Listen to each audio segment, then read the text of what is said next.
বাবার অস্থি হাতে নিয়ে কেঁদে কেঁদে অস্থির রাহুলের ছেলে সহজ। বাবাহারা সন্তান সহজ তার বাবার জন্য অজরে কাঁদছেন। কিছুতেই যেন কাটিয়ে উঠতে পারছে না শোক।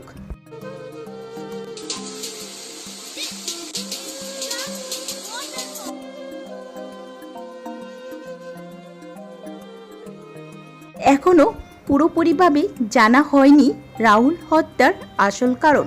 ছোট্ট ছেলেটা আজও জানে না কিভাবে তার বাবা হারিয়ে গেল এই পৃথিবী থেকে।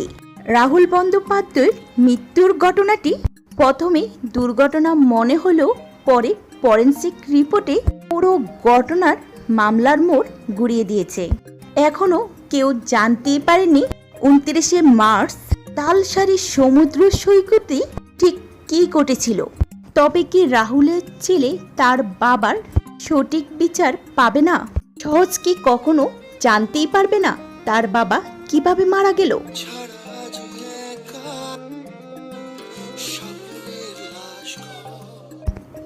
এদিকে রাহুলের স্ত্রী প্রিয়াঙ্কা সরকার, যে কিনা বহু আগেই স্বামীকে হারিয়েছে, ছেলের জন্য আবারও এক হয়েছিল, স্বামীকে কাছে পেয়েছিল, কিন্তু সেই পাওয়া তো আর বেশি দিন কপালে সইল না। ভাগ্যের কি নিম্ন পরিহাস!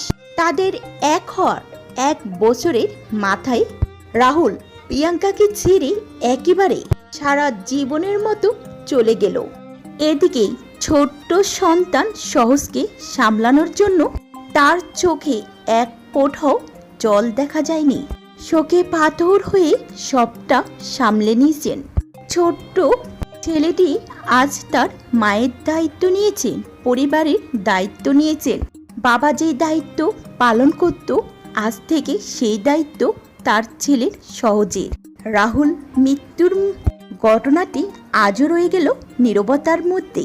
রাহুল সমুদ্রে তলিয়ে যাওয়ার মুহূর্তে তারই সহশিল্পী শ্বেতা তলিয়ে জলে, তবে শ্বেতা বেঁচে ফিরল, রাহুল বেঁচে ফিরল না।